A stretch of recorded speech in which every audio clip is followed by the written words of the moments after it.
Welcome to Hood Champion Boxing and Sports. In boxing, you find a way to win or you find a way to lose. You could also find yourself riding a caballo, getting beat in your stomach and drinking piss. Figure out a way to help you have an advantage when you get in the ring against a more than quality opponent. Some would say that these things fighters do, unconventional, but it's just a form of functional training. And in Canelo's case, riding the horses can offer surprising benefits. Now, I'm going to tell you, I did not know this. Someone told me, I did some research. I said, holy shit. You mean to tell me because Canelo likes to montar un caballo, that's going to give him an advantage getting in the ring with Terence Crawford? I said, shit.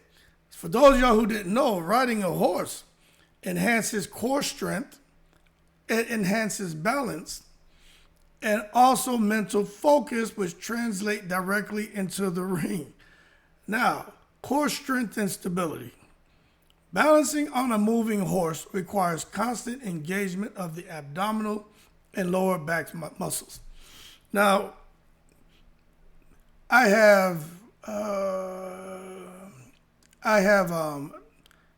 we were out on a farm. We used to go to these different farms and buy goats and shit, cows, chicken, ducks. We kill them because, we're Caribbean people.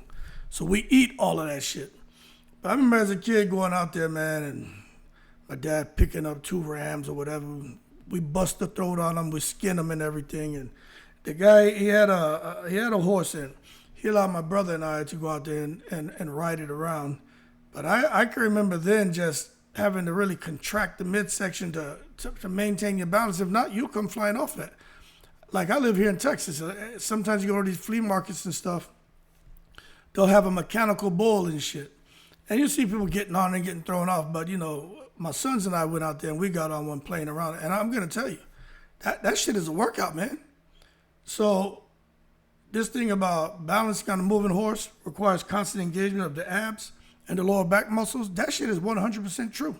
Sounds funny, right? Thinking up riding a horse can help a boxer in a ring. No, it definitely does translate into in-ring performance. Because it builds a kind of core strength that helps boxers absorb punches and maintain balance during exchanges, which is what Canelo's going to need when he gets in there with Terence Crawford. He may have to, he's going to have to absorb some shots, and he's 100% going to need his balance. So, this could be Canelo's secret weapon, montaran un caballo. Would have never thought about it.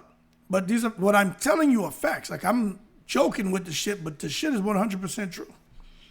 It also helps with leg power. We know, you look at Canelo's legs. His lower body, those legs, he built like a stallion. Strong lower body.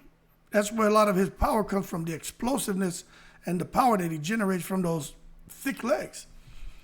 And the endurance, which Canelo's endurance isn't the best, but imagine how it would be if he didn't ride horses. And he does this after full workouts. So he go ride horses another couple hours, 3 hours. Canelo is really pushing himself, not only in training camp, outside of training camp with these daily horse rides. Riding strengthens the thighs, hamstrings, and the calves. And when you think about the thighs, the hamstring, and calves, that's crucial for footwork, pivoting, and explosive movements, all of which Canelo's going to need in any fight, but especially going in there with Omaha, Nebraska's finest. Terence put the bing-bings on you, Bud Crawford. And Canelo's lower body strength is often credited for his ability to stay grounded and absorb punishment. Now, one thing for sure, more than just the core strength, the leg power, endurance, is the focus and the mindfulness Canelo's going to need in this ring with Crawford. And horse riding demands mental presence and emotional control. And that helps boxers stay calm under pressure. It's a form of moving meditation that sharpens reaction time and decision making. Because you got to be locked in on a horse, you know what I mean? He can go one way or decide to misbehave, and now you're in trouble if you're not ready to brace for it or ready to react. So that's something I didn't think about, the focus and mindfulness needed when riding a horse and how that plays into boxing. I was thinking more like coordination and reflexes, trying to manage those reins, posture, and the leg cues simultaneously. You do all this at one time, it improves neuromuscular coordination, which translates to better timing and punch placement. That is very, very, very true. Cardiovascular conditioning, at the end of the day, it may be for some of y'all the biggest concern for Canelo, but believe you me, he's working with Eddie Reynoso, and then when he's riding at a trot or gallop on a horse, that's providing moderate cardiovascular workouts, which is improving his stamina for long fights. So I just think overall, when you take a look at it, Canelo riding horses is a huge benefit, and this is, it's like they have a passive, it's called passive money. No, it's called passive, I forgot how this shit goes. But it's like me doing these YouTube videos. I do a few videos, and depending on how they do, end of the month I go and there's ends up being money there. And even if I stop doing it for a month or so, you still find that I'm getting a little bit of money in my bank account. It's not a lot, but this is something that Canelo's doing, which is really no work involved from his end because there's no thought into it. He's just out enjoying himself. But it's a kind of a passive benefit to his overall conditioning, which is pretty cool. Now, in case some of y'all are laughing at the idea of how Canelo could ride a horse could benefit him in training, look, he's not the only boxer who we now know, but who's been known and is known for pushing the limits of physical and mental conditioning. Now, some go way beyond usual routines. Now, some of the most unconventional training methods that elite boxers have used to gain an edge would be like Lomachenko. I know he's retired, but he took ballet as a kid, which gave him exceptional footwork and balance.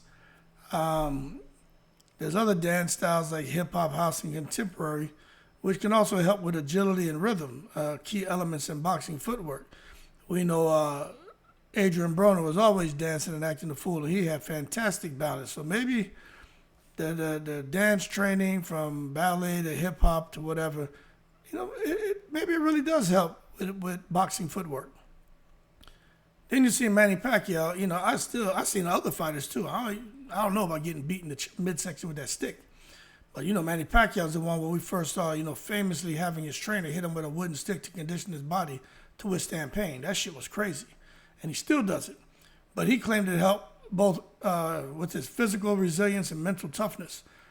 Hey, I guess I'll never know because ain't nobody hit me with no goddamn stick in my midsection. Then Lomachenko again used puzzle solving. Now, hey, maybe it worked for him. I don't know if me out here solving a goddamn puzzle is going to help sharpen my cognitive reflexes and decision making under pressure. But I know it takes up a lot of your time, and I don't have time to waste on no goddamn puzzle. But Lomachenko would solve complex puzzles. The mental training that he says it helps solve opponents like chess pieces in the ring. So, maybe it does. I don't know because I've never really tried, but maybe. Then we all know back in the day, all fighters, but, more infamously, George Foreman was known for chopping wood to build raw strength and endurance. You saw Floyd Mayweather chopping wood, I think getting ready for the Pacquiao fight or McGregor fight. It was one of those fights, but he was chopping wood. But the thing is, it's a full body workout. It also builds explosive, powerful punches. So chopping wood, it works. And then the one unconventional method that we all saw, we all were shocked at, and I don't think I know anyone else who's done this shit, was Juan Manuel Marquez, where he drank a cup of piss. Talking about the vitaminas and vitamins and shit. Talking about giving stamina and recovery.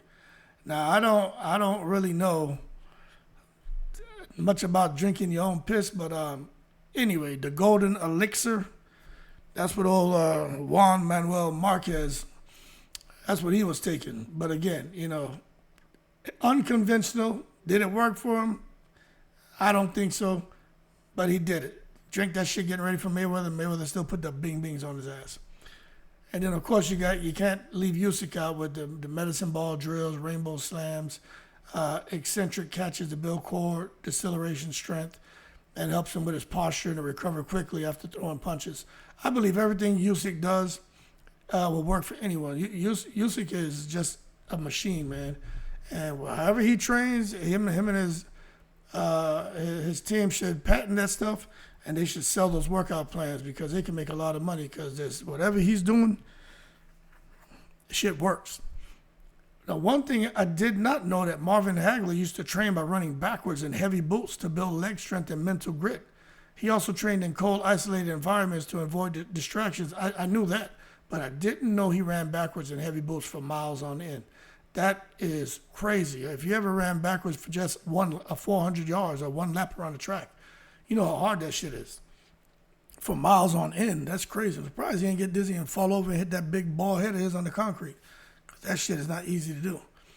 And then, of course, before we end this video, we got to talk about an unconventional method. It's Oscar De La Hoya. Reportedly, he wore high heels to train calf muscles and improve balance. Now, I'm not trying to make a joke. We know Oscar De La Hoya was out there, man, getting his RuPaul on and shit. But word is, he really would wear heels to train his calf muscles improve balance. Now, I think it's a bizarre method, but it just kind of shows how some fighters will just be creative in things they'll embrace to give them the upper hand in the fight. Anyway, that being said, y'all keep cool. Shout out to the veterans, 7 continents. Can't think of anything unconventional that Crawford does that would make this list. But one thing for sure, if this shit that Canelo's doing has worked for him, riding horses, maybe Crawford need to go ride a goddamn horse too, because he's going to need anything and everything that he can get to help him beat Canelo, because it is not going to be an easy fight. It's going to be a fun fight for the fans, but it is not going to be an easy fight. Anyway, y'all keep cool. Shout out to the veterans, all 7 continents. Like, subscribe to the channel, become a member, and I'm in the breeze.